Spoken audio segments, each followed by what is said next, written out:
What's up, everybody? Welcome back to another episode of the Halving Report podcast with myself, your host, Brad Mines. The price of Bitcoin is approximately $29,000 and there's about 50 weeks left until the next Bitcoin halving. If you were in the Bitcoin and cryptocurrency space dating back to 2017, you would know what kind of impact John McAfee had on the market back in those days. It's almost as if every single ICO or project that he tweeted about went parabolic overnight. John McAfee was not only one of the most controversial figures in cryptocurrency, but possibly in the entire world. I was personally very saddened to hear about his death in his Spanish jail cell almost 2 years ago. Today, we get to sit down with his widow wife, Janice McAfee, and talk about circumstances surrounding his death, his impact on the community, and much, much more. Janice is yet to get any closure from the Spanish authorities, and we're here to help spread her message. So without further ado, everybody welcome Janice McAfee to the Halving Report podcast. Thanks for coming on to the Halving Report podcast. Thank you for having me, Brad. We very highly regard John here on the Halving Report. Like I was telling you in the pre-roll, I had been following him very closely, and yourself, of course,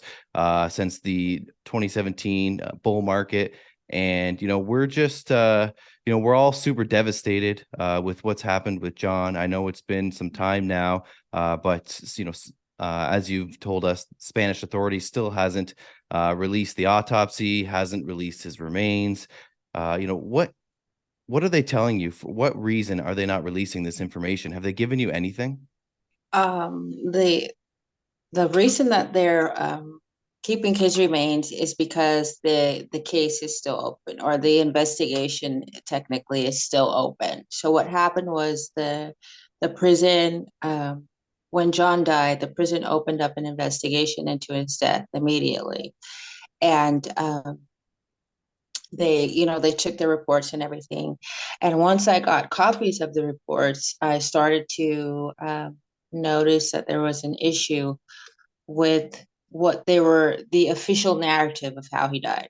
And so I asked for the autopsy report, which my lawyer informed me that they don't normally give out the autopsy report. However, when it's asked for, they give it. And so the court said, they basically said, I didn't need the autopsy report because the toxicology report was enough, which, obviously that's ridiculous. The toxicology is not report is not enough to understand what happened, to him. And so I asked the attorney to file an appeal for me to be able to get the autopsy report, because if I didn't get it before they closed the investigation, I would never be able to have it. And it just seemed to me, the fact that they didn't want to give it to me, that maybe there might be something in it that they don't want me to know, or don't want to be, they don't want released or anyone to find out about. Or my lawyer told me something else, something interesting, is that maybe they didn't even do an autopsy report, or even a proper autopsy report. So we're not sure what happened, where that is with that. But either way, the fact that they were still trying to withhold the information, I felt it necessary to file the appeal. I had no idea that it was going to take as long as it's been taking, nor did I have any idea that they were going to continue to hold his remains, because there's no need for them to continue to hold his remains. I don't understand it. And so the reason that they're giving for that is simply because the investigation and the case is still open, and until it closes, they won't release his remains. And so that's where we are with that. Thank you. And John had famously said that, if anything had ever happened to him, know that I've been whacked. He had the famous tattoo on his arm. Nobody thought he could ever do this to himself. Was there anything that you saw that suggests foul play? Just what I saw in the investigative report. But I'm not really ready to talk about that just yet, just because of the case and situations. Anyways, when the lawyer gives me the okay, I will obviously share more the details of what issue I think happened. But basically, what it boils down to is that the official story that they're telling, that he died by suicide, is not what their report says. Okay, it tells a different story. I guess that's basically what makes me suspect foul play. Also, I spoke to John twice that day. We spoke every day. From the time he was in prison, we spoke every day, 3 times a day for 8 minutes a call. So I'd get one call in the morning and one call late morning, lunchtime, late morning, early afternoon, and then one call in the evening about 4 or 5 p.m. And so I spoke to him twice, and his mood hadn't shifted. He sounded like his regular self, and he was just wanting to know when his lawyer was going to come because his lawyer was planning on going to see him so that they could discuss in person the next steps, the appeal, and all of that. And I informed him what I had spoken to the lawyer about regarding, the appeals and that process and what they're going to do. So we spent both conversations, kind of going over what the next steps are, what the strategies and everything for the next steps. And like I said, his mood hadn't shifted. He didn't sound down. He didn't sound depressed or upset. We knew that the courts were going to grant the extradition. This was obvious. This was clear to all of us. So it wasn't a surprise to John. It wasn't a surprise to any of his attorneys. Um, we knew that they were going to grant the extradition. And so there was already a plan that was being put together as far as the appeals and the next steps. So, and also he would not have been extradited the next day, week, month, or even the next year. Like it would have been a long process. And so to think that he just suddenly all of a sudden gave up, and said, I can't take this anymore. It just seems very far-fetched to me. Also, another thing why I have a problem with the narrative is that um, the last time I spoke to him was around 11 or 12, okay, that day. And I didn't find out until about 4 or 5 that he was dead. And so he would have had that amount of time ostensibly to write a proper goodbye, right? Which is something I think if John McAfee were thinking about ending it all, he would have given a proper goodbye, right? Definitely. There's no doubt in my mind about that. With that amount of time, because I don't think it would have been something, if he did it, it would not have been something that he just was a knee jerk, oh my goodness, I have to do this now. It would have been something that he thought about, right? Because that's just how he was. He was not emotional. He didn't make snap decisions. He was very methodical, very thoughtful. And so that's my reasoning for not necessarily foul play, but maybe why I just think that he didn't commit suicide. Well, there's certainly quite a few people who feel the same way and would feel more comfortable with his passing with that information. Now you've started the John McAfee Foundation. Would you be able to tell us a little bit about that? Yeah, of course. So we started the foundation. First and foremost, the initial goal of the foundation is to allow people, I guess, to kind of participate in helping to bring his remains back home, and also to be able to keep people up to date about what's happening, with the case and everything. So, and there's also a way to donate if you're so able to donate, just to being able to possibly hire another attorney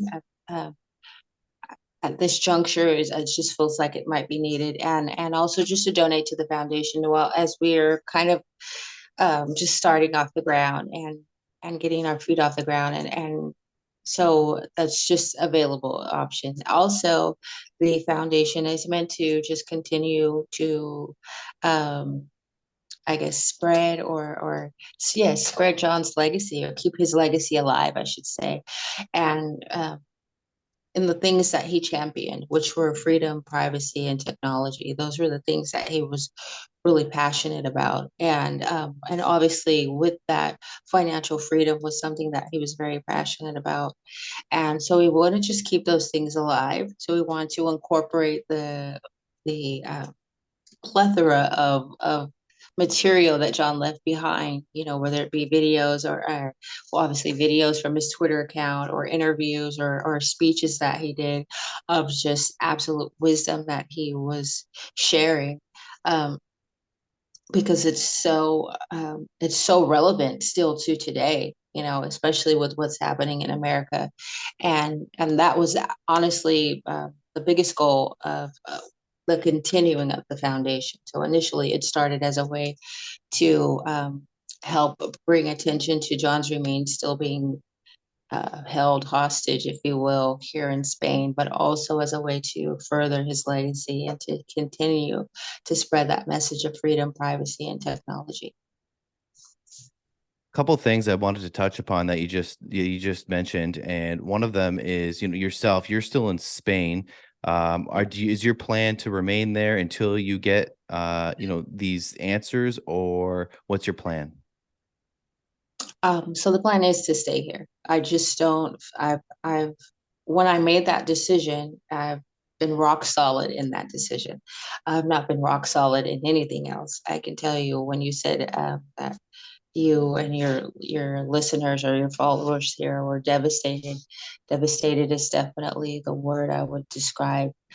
Um, this has been a very, very, very difficult time, just trying to navigate this. But for sure, I know I needed to stay here because I didn't want to leave Spain without John. I just don't want to do that. And also I don't know, like, how would I have gotten him back if I went back to America? I don't want to stay here. My family is in America. My children are in America, but I have to see this through. And so my hope is that with these interviews and with the foundation and just kind of keeping attention on this situation, that maybe uh, I honestly I don't know. I'm just trying to do what I can do, what I know John would have done to try to keep the situation alive and keep people talking about it, because it's just not right. At the end of the day, it's not right. If this was a simple suicide, then just give me the autopsy report so I can go home. I don't want to be here. I don't want to be living here trying to figure out how I'm going to keep a roof over my head and feed myself. It's like I don't want to have to be dealing with that, but that's the reality of my situation. Um, Now, and because I can't go home, because if I'm having this difficulty here, imagine how much more difficult it will be made if I leave here without his remains and without the situation being settled. definitely, you being close to what's happening there definitely, I think, puts more pressure on them, and helps all of John's fans as well to get that information that we're all seeking. Now, John was very outspoken and had trouble, most notably with the American government, but possibly other ones as well. From your knowledge, are you barred from going anywhere? Is there anywhere that you wouldn't go, or you feel pretty free to travel? Um, so yeah, no, there's a few places I'm not allowed to go. We both got kicked out of Cuba together, so I can't go back there. Obviously Belize, and that's not because I was in Belize or ever visited Belize, but just because of John's relationship to Belize. Um, Mexico, he told me I couldn't go, which I've never been there either, but because that's kind of the Sinaloa cartel area, I think if anyone's familiar with my story, I definitely can't be there. The Dominican Republic, I can't go to. And I think that's it. There might be a few others, but that's what I can think of off the top of my head. Yeah. Yeah, no, that definitely makes a lot of sense. Noting back on your travels, and I saw you Yeah. guys having issues at borders on your boat when you were living on the boat through the Caribbean. Um, Now, the other thing I wanted to mention that you mentioned was John's passion for spreading the word of freedom through technology, and most notably Bitcoin and cryptocurrencies. Uh, would you recognize this device if I held it up to you? Yes, of course. So I heard about, obviously, through John, and it's been the most liberating device I've ever owned in my entire life. Was this something that John was still passionate about through using the Bitfi through his later years? Definitely. Maybe not. Well, yeah, definitely. I know Because there was some photos, like I saw a photo once where he had like a bunch of them laying around one time. yeah, he definitely believed in having a cold wallet or a wallet that's unhackable, and so definitely Bitfi was that one for him. Whether he used it or not, I don't. Sorry, I don't know, because obviously that's not something he would have shared with me. His finances were his finances, and I Mhm. didn't make any demands to know about his finances. And so what he decided to share with me, I was very grateful for. But what he did with his money, where his money was, that was none of my business, honestly. But it was definitely a project that he was very proud of, and it was a solid project, I think. Definitely, it's been, I think, 5 or 6 years now, and it's been only good things out of that camp. Now, a lot of folks, like we were just talking about your troubles that you had down sometimes traveling. I know John liked to carry firearms with him, and cryptocurrencies, things that governments turn their heads at. Was John, like, some people will critique John and say this man was paranoid. You were privileged enough to spend all these final years with John. I think it was since what, 2011, 2012. Am I getting that? 2012. 2012. You got to spend quite a bit of time with John. Was he sometimes paranoid, or would you say that everything that he feared, or if he was moving around, was everything like that justified, would you think? Oh, it was definitely justified. But and I will also say maybe there might have been times of paranoia, but that was warranted. It was justified because there were people that were actually after him, always, constantly. And I'm not unique in this situation. Briefly, I came from prostitution. That's how I met John. And I had a very abusive pimp who was approached by the cartel, who he made promises and assurances that I would be their middleman to kind of give them information about John and everything. And so just that portion of it, I know very well that people were after him. I have no idea why the was after him. I don't know what the reason was. Obviously, I was never told that, but um, but they were definitely after him. And again, I was not the only one. This was not unique to me.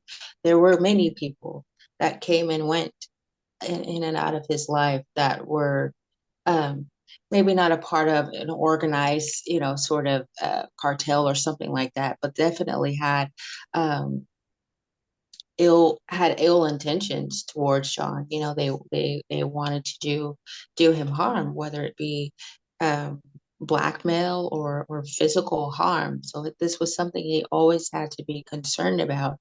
And yes, he carried guns because obviously you can, if you want to feel safe or you want to protect yourself, only you can do that.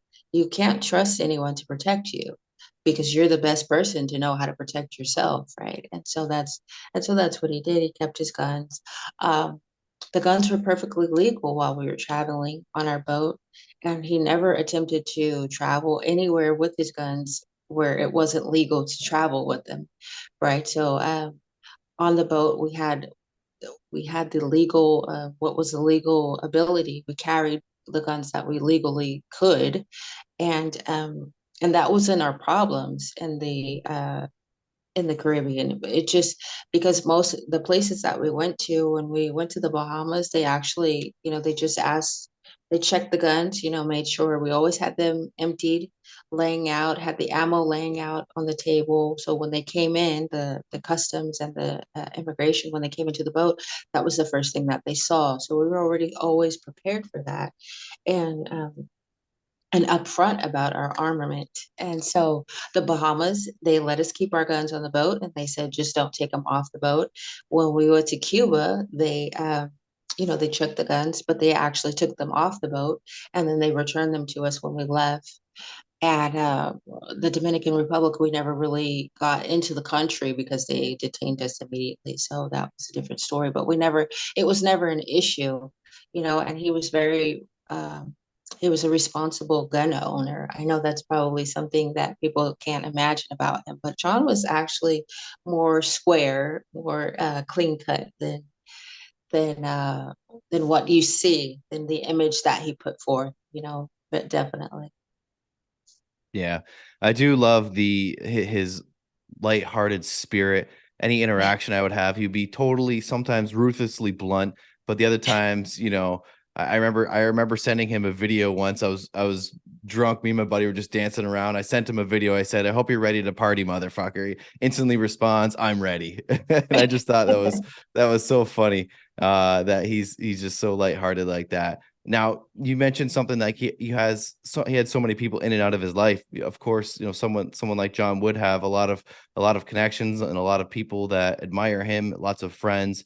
Does he have like a core 3 to 5 closest people, would you say?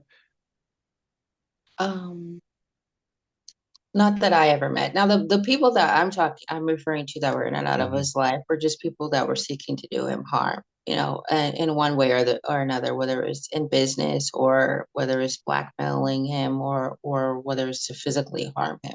Um, but also, yes, he had people that came in and out that were people that he knew for many, many years. I don't know the closeness of the relationship. You have to remember when I met John, he was 63. So, he was a whole grown ass man, right? And so there were just a lot of things that I tried to stay in my lane about, plus because of what happened and how we met and the initial couple of years in our relationship with the pimp and the cartel. Naturally, there was not a trust to let me in that deep. So he would have relationships with people that I just wasn't privy to.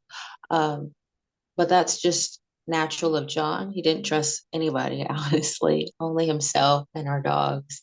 And and I felt the same way. But yeah, he just, he kind of, I wouldn't say, I don't know, maybe family. There was his uncle that he had a close relationship with, but I can't really say that there was anyone else that was close to him that really maybe knew completely John, behind the veneer, right? The veneer of the official McAfee Twitter um, person that he, kind of leaned into, or that whoever that public figure image, which was different than who he was just being just John at home, with me. So um, there's not many people that I think got to see that. And that was a lot of just to protect himself, I'm not sure.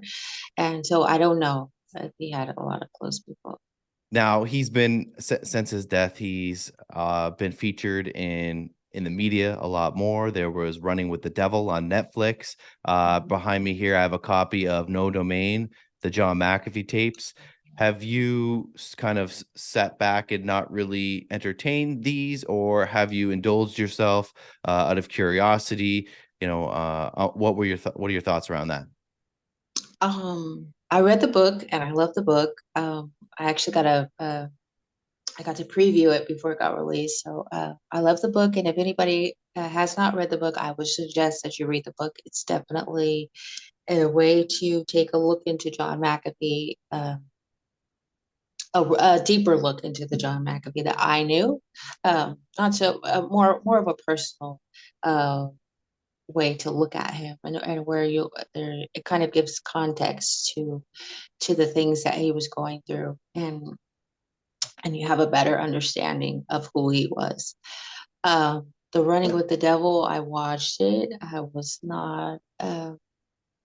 It's entertaining. I'll say that it's entertaining. Yeah, but it had very much the same vibe as the Gringo, which I never really watched the whole thing of the Gringo. I watched bits and pieces, but what I watched, I just didn't like. It was just so biased, like just overkill with the bias, and it was just difficult to watch. And so that's why I only watched, snippets. But Running with the Devil reminded me of that, but obviously a lot better cinematography For sure. and um and it obviously it looked good, and I think it did the job that they wanted to do, which was entertain everybody. And I wanted to see John, so I did brave it and watch it because it's footage that hasn't been seen before. Um, but I will talk about the Samantha saying that she had gotten a call um, from John. Now, I think what she said was that she got a call from John, or maybe she said she got a call from someone saying they were John. I don't know because I saw there was a story that she said, I just said it was somebody that said they were John, and now I'm getting all these threats and everything. Which naturally, that's obviously what would have happened because people want to know. You see, I think people don't understand how loved he was, how truly loved he was, genuinely, because that's just who he was. And I didn't like that. I felt like it was just a marketing thing, like maybe they were just trying to use that to get people to watch. And I feel like a lot of the slant, that kind of action, what I don't know, whatever it was this also the same way, like the telling of the story. That's what I want to say. It was kind of scatterbrained a little bit with the timeline where you had to try to figure out what was happening, but it just seemed like they were trying to play into, marketing. It just, but it not really tell the story, the truth of the story, which is so much more entertaining if someone could just tell the story, as it is, without adding or trying to take away or trying to make it something that it's not. I really tend to agree with you on running with the devil and the ending there. And when she said she had got a phone call from John, I just like kind of shook my head at the documentary a Yeah, little bit to say like, you're really gonna end this with and cause all this, like it's almost like clickbait or like, yeah, just cheap entertainment where you'd rather go with what's gonna get people more heads to turn rather than go with the truth, I feel like. And yeah, the McAfee tapes were really awesome because running with the yeah, devil is like just the last part of his life, really. And the McAfee tapes takes you through his most of his life and seems super genuine in how he describes it. And I would like to see maybe later on like a deeper, maybe like a drama in picturing his life. I think that would be really cool too. Are you aware of any more pieces being made at this time? I think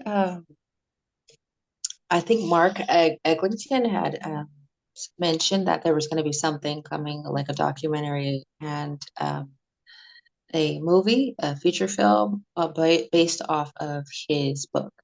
So I think that'll be pretty cool. And the thing I will say about the book and why I like it so much is that when John was speaking with Mark, we were here, or we're in Spain, and so that was, I think, the summer of 2020. And John was really into it. Like, he really um, poured his heart into those conversations, and they had lengthy conversations. So I believe there's so much more that is not included in the book that obviously would make for a really good film. And I think the telling of the story from his words, right? I think that's what all of this stuff is missing, because you have the interviews and you have him doing the keynote speeches, which are really, really good, but for him telling his story without someone trying to interject their bias, right, or their whatever, right, just telling the story as he's telling it. I think that's what's missing, and I think that is what can be provided from uh, from that work if it happens. That would be really cool to see, and that's exactly where my mind was going with that. Something that like a movie sort of based off this book, where it shows the entire picture and not just a few short years at the end, trying to, you know, uh, entertain the conspiracy that John may still be alive, right? Uh, my next question is regarding some of the infrastructure John's responsible for. Like, I thought it was so cool. I think I learned that from the book as well, that, he's responsible for the water taxis in Belize, and he's got all Yeah. these $1 million custom home mansions. And I'm wondering if there's anything that you heard from your experiences with him. Was he most proud of one thing over another? I know he had a lot of these things around the world because he's such a worldly person with who had come into a lot of money at a young age. Did he say anything that kind of he took pride in more than others? Um, maybe not the one thing that he took the most pride in, but I will say his Colorado home. I actually got to see that because we were living in Colorado for a time. So he took me there, and the owners actually let us in and let us, walk around and see. And it was like a work of art, the home. Like I mean, obviously the furniture had changed, but I think maybe he had left it there. But anyways, he was pointing out rugs and stuff that he left there, and just the house was just absolutely like, like Da Vinci.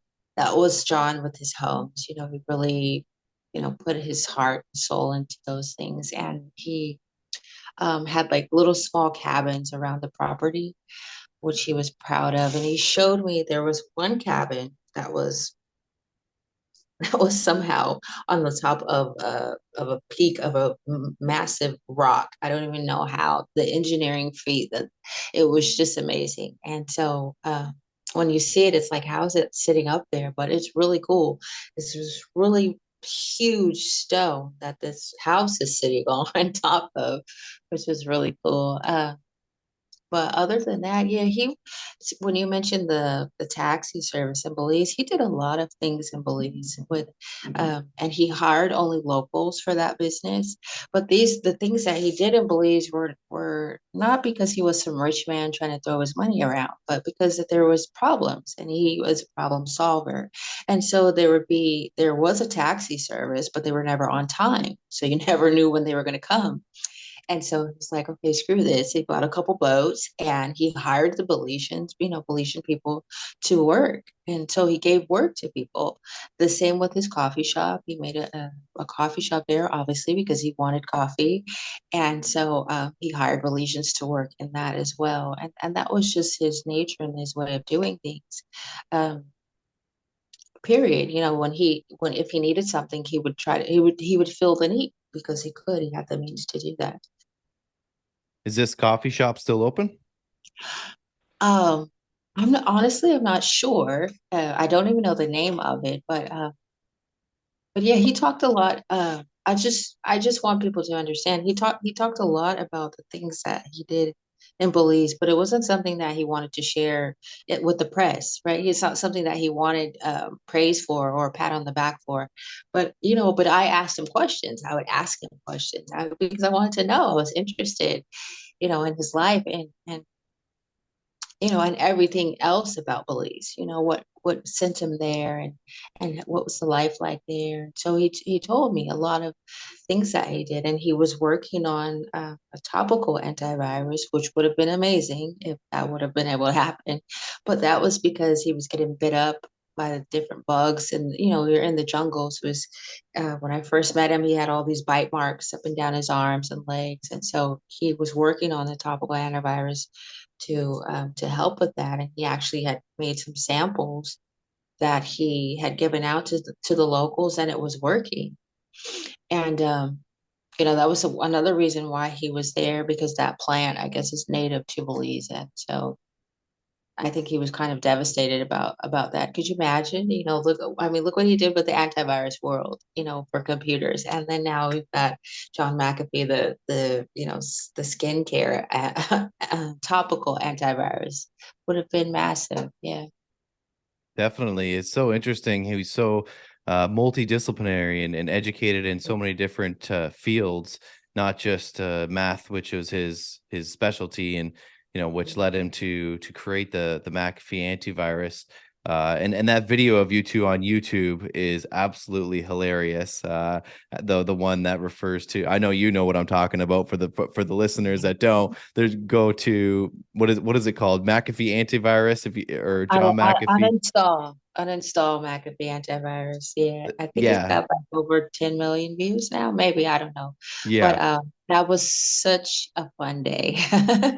We had so much fun, and let me say the substance on the table is not cocaine. Okay, it's cornstarch, and we bought corn. definitely. There were people that believing that it was actually cocaine. So sorry to take the fun out of that, but it wasn't. No problem. Yeah, that looks super fun. It's hilarious. And just for a little bit of context for the listeners, John had been removed from McAfee antivirus for so long, but still had people messaging him every single day, asking him how to uninstall the antivirus And software. kind of cussing him out a bit because of it being, crap antivirus. And he's like, well, I haven't been involved in the company since, forever. But yeah, it was just a fun way to kind of address the headlines about him, and to also address the fact that he wasn't involved with it. It was really, really, really fun. And those were what he was reading were actual comments from people online that he found and wanted to read. So that was pretty cool as well. Yeah, definitely a unique response to that situation there. Another fun one was, or one that I liked anyway, was the Coin Bros, the McAfee Um, Effect, I think it's yes, called. yes, yeah. That That looked like a really was fun fun as one well. too.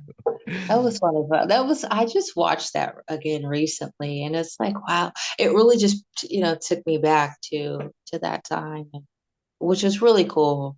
John always had people over our house all the time. And it was really fun times. You never knew what was going to happen, but I think that video was really cool. And if your listeners haven't checked it out, you should. It was very well produced. And it's just a fun time that we were having. Yeah, I'll definitely include that in the show notes for folks to check that out. It's definitely a must watch if you're a John McAfee fan. You have possibly been married to, if not one of the most interesting men to ever walk this green earth. This is probably going to cast over your life for a very long time. Do you think you're ever going to outlive the shadow of John McAfee at this point? Oh no, and I'm okay with that. I'm okay with that because he changed my life. You know, he changed my life for the better, and I'm forever grateful to him for that. And so no, I don't look at that as a bad thing. I'm happy about that. He'll always be a part of my life, and I will always try to do what I can to honor uh, to honor who he was to me. Like, as I told you, what happened in the beginning of our relationship with Cartel, he never treated me any differently. He always said, "This is my wife." Before we were married, after we were no longer married, I was always his wife. Always, even with that situation happening, uh, he never treated me any differently, other than he only treated me like the sun rose and set out of my butt. That was it, like I was the most precious and most special thing on the planet to him, and that's just a testament to his heart and how big it was and how loving he was, and I'm not saying things were perfect. Obviously we fought, and normal couples things, uh but overall he was good to me, and I just want to honor that as best I can. I think for the people who actually followed John and didn't just read the headlines, I think it's pretty clear how genuine of a man he actually was. And if because of the way he played the media, if you only follow the media, you'd have their narrative of it, and Yeah. which definitely doesn't tell the full story. And that's kind of what we were talking about between the difference of the John McAfee tapes and the Netflix documentaries. Janice, I am so grateful for you coming and talk to me about all these things, about yourself and John, about Bitcoin and crypto. Super enthusiastic about telling people about John and teaching the lessons that he left with us near the end there. He gave us so many words of wisdom. I just do my best to get that word out there, and will do what I can to support you. And I'm just gonna open it up for you. If there's anything, maybe any words of wisdom for you, or anything that you think we didn't cover here tonight. If not, maybe you could just let us know where we can follow you and support. You can follow me on Twitter at the Mrs. McAfee, and I'm not sure what I want, the direction I want John's Twitter to go in.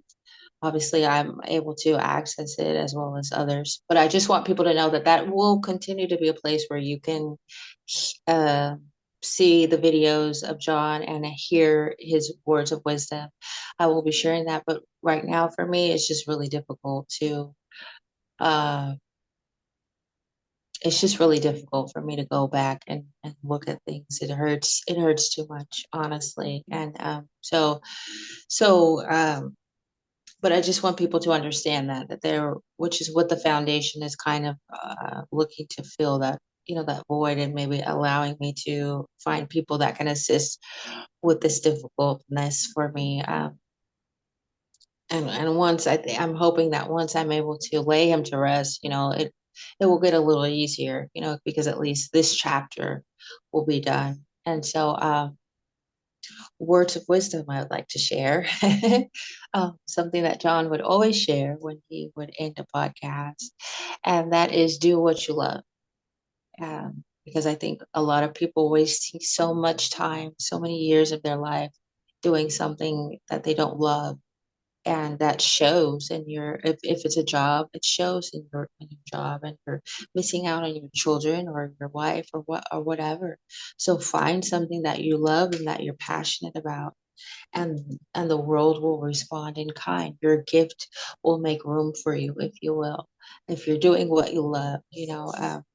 I know it's probably scary because maybe you've got all these bills, you're thinking about all these things, but you're not being fulfilled by doing something other than what you love. And especially if you hate it, you're definitely not being fulfilled. So it's very important to do what you love in this life, and don't waste any more time doing anything else, because life is short. It really is. You're here one day and gone the next. And so you want to leave behind something that will leave a lasting impact, at the very least on your family, or your community. Maybe you can't have the same impact that John had, but you can impact your family, your community. And you can do that by being true to who you are, and by doing what you love. I could definitely attest that that would be the words of John. I've heard him say that many times. So I thank you for reminding myself and my listeners of those words, very important words, because like you said, a lot of people are in that 9 to 5 doing something they don't like to do. And he's all about taking risk and working hard and working smart. And so, Janice, I can't express how grateful I am for you coming talking to me so personally about this, and speaking publicly about all of this, because there's so many of us that love John, and we appreciate you keeping us up to date with all the information that comes out. Janice, thanks for doing the Halving Report podcast. Thank you for having me. Hey you, thanks for listening to the Halving Report podcast. If you like the show and want to support, subscribe on your favorite podcast platform, and be sure to leave us a comment. Follow us on Twitter and Instagram at Halving Report. If you're a Canadian and you want to buy Bitcoin or cryptocurrency for the first time, get a $20 bonus when you go to bitbuy.ca/halving. If you want $30 off the ultimate digital asset security device Bitfi, go to halvingreport.com/bitfi for more information. Until next time, I'm Brad Mines.